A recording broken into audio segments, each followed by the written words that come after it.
Hey everybody, hopefully you're having a good day so far. Thank you for tuning into my podcast, Duffy, and hearing about advocacy and empowerment for teachers. Have you ever felt discouraged or wanted to better support your student in getting the services they need to be successful? Sometimes advocating for your students can be a lot of hard work, but know that in the future your students will thank you tremendously for helping them out, like how I thank everyone that comes into my life and does what they're able to do to help each other be successful. Just keep an eye out for someone who's struggling and find ways to help support them, and you can even become their best friend. Hi guys, welcome back to Depth in here in Absent Empowerment for Teachers. I hope you're having a good day so far, and I decided that we should talk about getting a job with a disability. So sometimes getting a job as a person with a disability, sometimes getting a job can be difficult sometimes. And I applied for several jobs around my area. However, I did not get hired too much of it because I was discriminated a lot due to my ability to listen. I remember that I had applied to Pizza Ranch. The manager essentially judged my application because I wouldn't be able to hear over the phone. One of my classmates, she said that I could make pizza or do something that involved me talking on the phone as much. And so for I could work in the back of the pizza, making pizza, or it could be working with food or something like that. But the manager at the time, I don't think really wanted to hire someone that had disability or interact with other people. So I mean, I understand, but I didn't get the job as a result because I couldn't hear on the phone as well. I have found some jobs that don't want to hire people with disabilities, and the job shouldn't do that because of the American with Disabilities Act, where they shouldn't discriminate someone because of their disability, and they should actually try to find ways to make the workplace a more equitable place to work for all persons with disabilities. I had applied to Fairway, Tyson's, McDonald's, pretty much anywhere that I could work in town for a decent wage. I remember one day I was watching TV, and I had seen this phone number come up on my phone. It was a very familiar phone number, and I'm like, my mom has also told me that this number is also the local area around us. So I'm like, who is this? So I tried answering the phone. It was McDonald's. McDonald's had called me. I had a very hard time understanding the manager over the phone, as I hesitated for a bit. I think I, at the end, did end up rejecting them because I had a very hard time understanding what was going on. And because I had a very tough time understanding because I had hearing aids at the time and my hearing was gradually getting worse.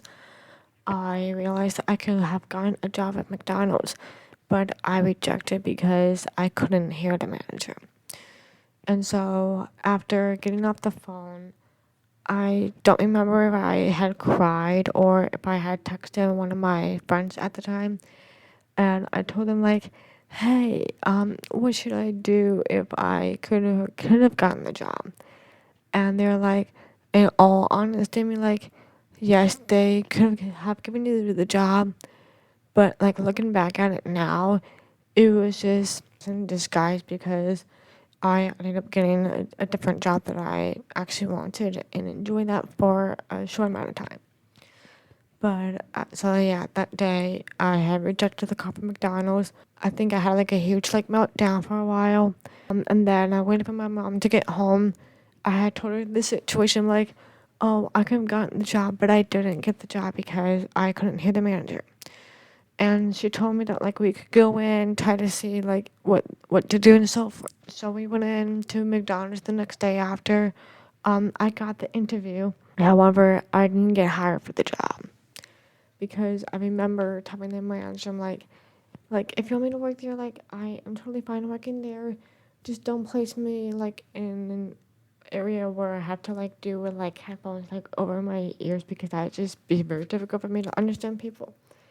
But yeah, I didn't get the job.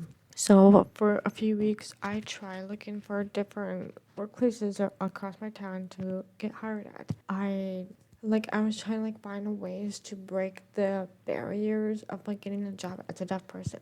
So I applied to VPRD, and I remember putting down my application, putting a sticky note saying to like just text my phone number or just email me, whichever way works best for you guys. I just have a hard time understanding on the phone. And I had also like went in person talk about it because I'm like having like talking on the phone like if I get called like for like a job interview, it's gonna be difficult for me to understand what's going on. And so I remember after that application, I got hired like less than a week later, because the hiring manager had like texted my phone number, told me that like I was like immediately like hired, like they already knew about me. They went through like my hiring process and everything, and like they said that like that I could start right away. So I started right away. I enjoyed the job. Okay.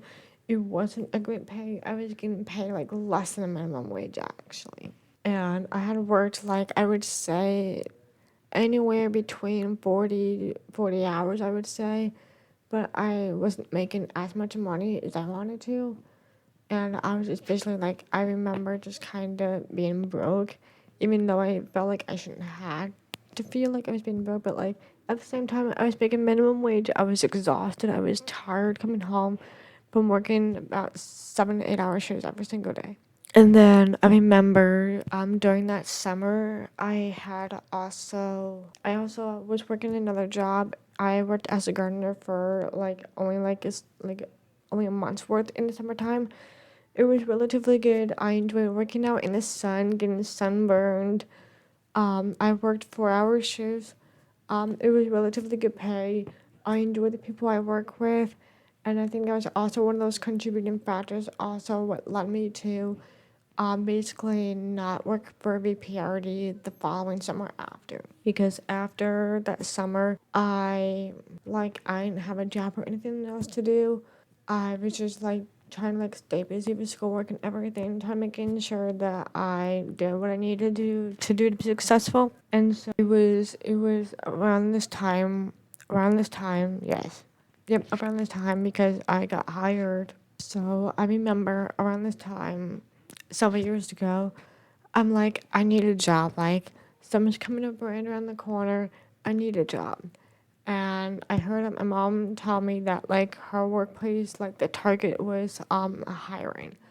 Like, but they had like a very like tedious process of how they hired. So I'm like, yes, like I would love to work at Target, but like I just need you to help me out with my application. Because the first time I didn't get hired, but the second time I did. And so, because of the second time that I got hired, I was hired instantly on the spot. Because I remember after starting my application, I got like an email saying that like they were going to like hire me like or interview me. And so my manager at the time had me come in for an interview. It was also during COVID, so I had like a very difficult time understanding people behind masks because like the lips were like being closed. And so my mom like advocated for me in a way to try to making sure that like I could like help to get the job. So she talked to my manager at the time saying like just wear facial like for her, like it helped out tremendously. So I remember going into the interview, I would say 15 minutes early because I was so nervous on whether or not I was gonna get the job. And I remember like the questions I was being asked, and I didn't realize it at the time, but like my manager had he had like hired me instantly right on the spot because yeah, he had asked me when can you start, and I'm like, oh, like immediately, like I can start whenever. And so like I didn't realize it at the time because I was just like so worried that I wasn't gonna get the job, but I actually did end up getting the job because I remember like a few days later, my HR manager had like set like a schedule of availability of dates that would work, and I had to politely tell her that like I'm sorry, like I'm still in school, I can work over on the weekends if I need to and so forth. I did not available much during the weekdays. And they're like, yeah, that's totally understandable. And then I had told my mom, I'm like, so I guess I got the job, like I'm so excited to work. But it was also taking a lot of extracurricular activities at the time. I'm like, man, this is a lot. And I remember like after like getting a job in the workplace, so after I got the job at Target, I started like getting to know more about the workplace. Like about the environment and everything. And I remember essentially my first few days working there, I was going to learn how to use the walkie-talkie. Someone that was training me at the time didn't really know much about it, and I tried communicating with my team, but I had a hard time understanding what was going on. But also, my team lead was also very impressed that I knew a lot about the store layout and everything.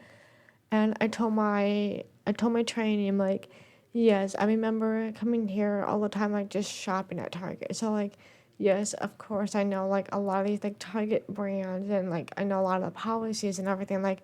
I know the store layout very well because I shopped here a lot.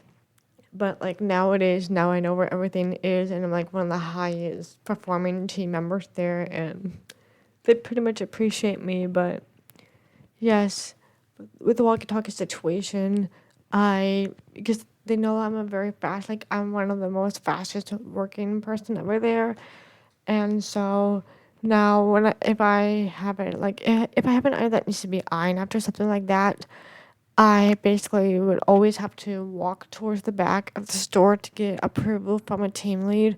But nowadays, I just kind of try to figure it out on my own. It hasn't been delivered. I've checked restock. I've checked reshop. I've checked the back rooms. And yeah, we've got nothing. So I just assume that yeah, they don't have it, and nobody really makes such a big deal out of it. And so for moving on to just kind of trying to apply for other jobs, I've tried seeing if other jobs will take employees either using email or phone text, text messaging rather than phone calls. But unfortunately, I haven't had much luck with that currently. But I do know that when I was at Rioto, I essentially just used an app called Handshake, and I just I got hired instantly. So I would say probably using other apps too can also help out, but just kind of setting laying out the ground hey, I have a disability. This is what I need in order to be successful. I'm I don't want that to take away anything, but whatever helps, it helps, I guess, in a way. So yeah, with the American Disabilities Act, ADA, they're not supposed to any workplaces are not supposed to discriminate against you for your disability. They're supposed to help make your workplace a more equitable place. And so sometimes you may be able to sue companies if they don't do what you need to do. And so anywho, I hope this episode was a good one to listen to, and I hope you have a wonderful rest of your day. And remember, be the voice. Thank you for tuning into my podcast, Stuff in Hearing Loss, Advocacy and Empowerment for Teachers. If you could please take a moment of your day to leave me either a or any kind of comment on how I can better improve my podcast, please feel free to do so. You can also share my socials, it's linked down below. Thank you and have a wonderful day. And remember, be the voice.